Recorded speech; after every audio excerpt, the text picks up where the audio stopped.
A man in Lindsay, Ontario was arrested and charged after defending himself against a home intruder who was wanted by the police. A new poll found that over 80% of Canadians want First Nations to be forced to disclose how they spend public funds again, years after Liberal changes to the contrary. Public Service Pride Week was filled with taxpayer-funded rainbow flags, talks, and praise for gender-affirming policies, once again demonstrating how entrenched DEI principles are in federal decision-making. Hello Canada, it's Thursday, August 21st, and this is the True North Daily Brief. I'm Cosmin, Dzsurdzsa. And I'm Geoff Knight. We've got you covered with all the news you need to know. Let's discuss the top stories of the day and the True North exclusives you won't hear anywhere else. A man from Lindsay, Ontario has been arrested and charged for defending himself against a home intruder, according to Kawartha Lakes Police.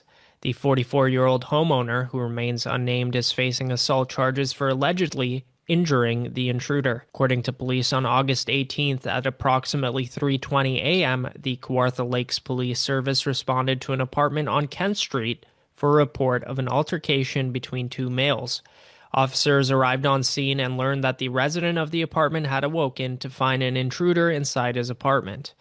Kawartha police then said there was an altercation inside the apartment, presumably between the accused and the intruder, resulting in the intruder suffering serious, life-threatening injuries. The intruder was transported to Ross Memorial Hospital and later airlifted to a Toronto hospital. Police added that there is no risk to public safety and that the investigation has resulted in the homeowner being charged with aggravated assault and assault with a weapon. He was released with a future court date. The intruder, meanwhile, was already wanted by police at the time of the incident for unrelated offenses. He has since been additionally charged with possession of a weapon for a dangerous purpose, break and enter, failure to comply with his probation orders, and mischief. Geoff, I would think most Canadians are shocked and outraged that somebody who defended himself, potentially his life and his own property, is being charged over it, especially when there was an intruder in their own home. And I would suspect it actually serves as deterrence for people willing to stand up for themselves and others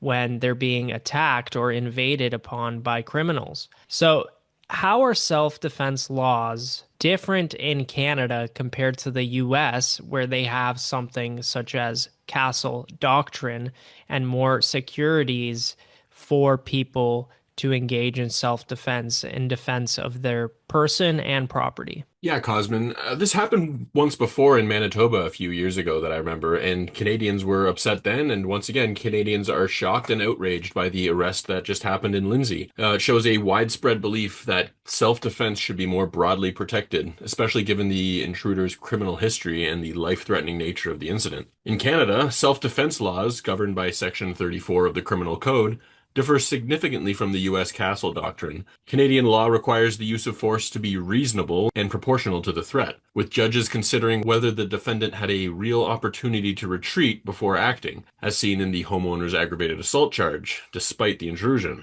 The U.S. castle doctrine, prevalent in states like Texas, grants individuals a legal presumption to use deadly force against intruders in their home without a duty to retreat, provided they reasonably believe it's necessary to prevent harm, which is a stark contrast to Canada's more restrictive approach. Canada lacks a formal castle doctrine, emphasizing reasonableness over automatic protection, meaning the Lindsay case hinges on whether the homeowner's response exceeded what was deemed necessary, unlike in the US, where such actions might be shielded from prosecution. Additionally, Canada's self-defense framework doesn't extend to protecting property alone with lethal force, focusing on personal safety, whereas some U.S. states allow it under the stand your ground principle. This further fuels Canada's perception of unfairness in this case compared to American norms.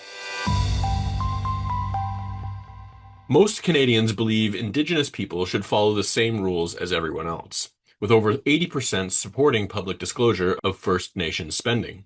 An Angus Reid Institute survey found that 60% of Canadians believe Indigenous people should abide by the same rules as the rest of Canadians, while 40% said First Nations communities should be moving towards more independence. The poll also found 82% of respondents felt the federal government should reverse liberal changes to auditing laws that remove the onus on First Nations to disclose how they use public funds. Angus Reid surveyed 2,508 Canadian adults from July 24th to 29th, asking about Indigenous status, including treatment and privileges. The sample was weighted based on census data. A probability sample of the same size yields a 1.5% margin of error 19 times out of 20. In 2015, Justin Trudeau's Liberal government stopped enforcing the requirement for First Nations to publish their audited financial statements. 4 in 5, 82% of Canadians, said that they think First Nations, which are granted billions of dollars in public funds, should have to disclose their spending. 72% of Indigenous respondents said First Nation bands should be accountable to the public. Asked about their fundamental views on Indigenous status in Canada, 45% of Canadians said there should be no special status granted to Indigenous people that other Canadians don't have. The other 55% said that Indigenous people have an inherently unique status. Days before the survey was released, law professor Bruce Pardy argued that legal rights should not be granted to Indigenous people based on their heritage, saying it contradicts the principles of a free society and the rule of law. Despite significant pushback from wider Canada on the unique status given to Indigenous peoples, 73% of survey respondents who identified as Indigenous believed they had an inherently unique status due to their ancestry. So, with all that said, Cosmin, why are so many Canadians, including almost three-quarters of Indigenous people, demanding that First Nations disclose their financial statements? Well, this was actually the norm about over a decade ago. It was under Stephen Harper that the First Nations Financial Transparency Act was introduced in 2013. And that piece of legislation actually mandated that First Nations publish audited consolidated financial statements and a schedule of the remuneration that chiefs and council receive on a public website. Now, I will add that Justin Trudeau in 2015 actually suspended the enforcement of that act, which means that it's still in place, but First Nations have a choice whether to oblige and follow the specific edicts that the act lays out or not. And quite a large number of them do not follow it and don't publicly disclose their financial audited statements. Now, most First Nations have some form of, financial statements that they put up online, but fully audited ones are not available in every single case for public consumption. So the act still exists, but it was suspended by Trudeau in 2015. It was actually like one of the first things he did when he came into power. And it created a problem because now essentially people are unaware of what's going on. The legislation was first introduced to address these exact concerns, right? Like the transparency concerns, the accountability, budgetary concerns, and wasteful spending, misallocation of funds, serious issues that, if they're not properly checked on and audited, can actually grow to be much worse. If a government, a First Nations government, feels that it's not being supervised, it doesn't have accountability to the public, then who knows where that can escalate. And I'm not specifically talking about anything that's necessarily illegal, but it could just be a massive amount of wasteful spending. Who knows the administrative ballooning that happens at First Nations when they're not very clear and upfront about what they're spending on. And I think most Canadians are aware that a majority of the funding that First Nations receive are from taxpayers via the federal government injecting funds and directing funds to various First Nations. So I think accountability is a start, and being transparent with money that is received from everybody else. The least that could be done is to have audited statements. During Public Service Pride Week, government departments were awash with rainbow flags and praise for, quote, gender-affirming policies, demonstrating how diversity, equity, and inclusion principles are deeply embedded into federal decision-making.